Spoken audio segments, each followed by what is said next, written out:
Before the Civil War ended, one goal gave a nation permission to hope.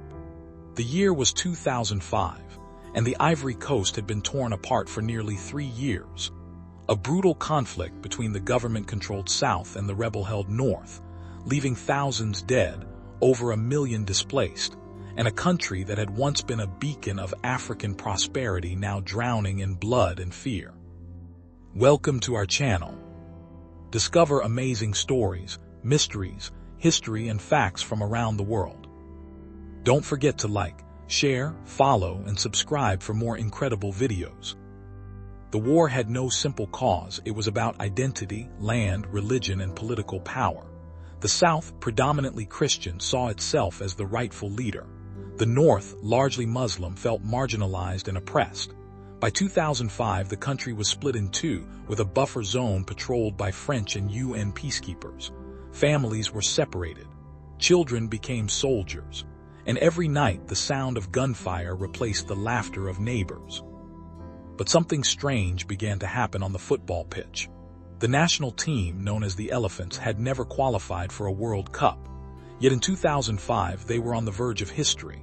And this team was unique. It was the only place in the Ivory Coast where North and South played together.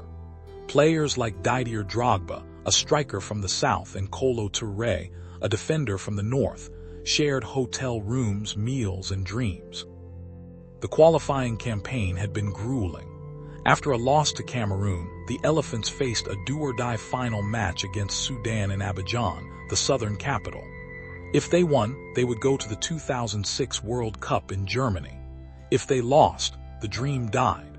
But the stadium was more than a sports arena that day.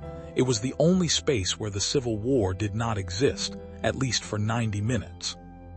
On October 8, 2005, the Félix Houphouët-Boigny Stadium in Abidjan was packed. 70,000 people sat shoulder to shoulder, Muslims and Christians, Northerners and Southerners, government soldiers and rebel sympathizers.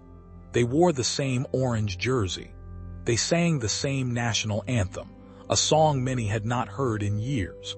And for the first time, the war felt distant. The match itself was tense. Sudan defended desperately. The first half ended 0-0.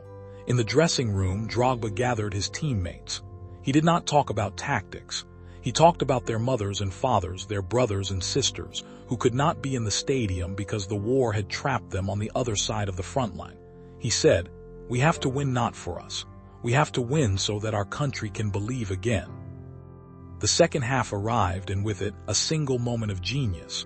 A corner kick from the left, a perfectly placed header from Drogba, and the ball crashed into the back of the net. The stadium exploded. Grown men wept. Strangers embraced. For 10 seconds, the Ivory Coast was not two countries. It was one nation celebrating one goal. The final whistle came. The Elephants had qualified for the World Cup. But what happened next changed everything. As the players celebrated, a television reporter pulled Drogba aside for an interview. The cameras were rolling live across the country, into rebel-held towns and government-controlled cities. Drogba took the microphone, sweat still dripping from his face, and said words that would become a prayer for peace. He said, "To all the rebels in the North, to all the government forces in the South, we beg you, lay down your weapons, hold another election, and let us live together. This is the only way. Our country is too beautiful to be destroyed by war." Then he fell to his knees in front of the cameras and asked the entire nation to do the same. The stadium fell silent. That night, the rebels did not fire a single shot. The government declared a curfew, not to restrict movement, but to allow families to watch the replay. Within days, the two sides agreed to a ceasefire. It was not permanent, but it lasted long enough for peace negotiations to resume. International mediators later admitted that Drogba's plea had done more than months of diplomacy. The following year, the Ivory Coast traveled to Germany for their first World Cup. They lost their opening match to Argentina but won hearts across the globe. More importantly, the team became a symbol of reconciliation. When they played, Northerners and Southerners watched together in bars and villages. The war officially ended in 2007 with a peace agreement signed in Ouagadougou. Don't forget to subscribe for more incredible videos. Did one football match stop a war? Not entirely. The conflict had deeper roots and violence would flare again. But the moment on that October evening created something the generals could not destroy, a shared memory of joy. When Drogba fell to his knees, every Ivorian, rebel and loyalist, Muslim and Christian, saw the same man asking the same question: why are we fighting? The story of the game that stopped a war reminds us that history is not only made by presidents and soldiers. Sometimes, it is made by 11 men kicking a ball, driven by the simple belief that a nation's future is worth more than its past.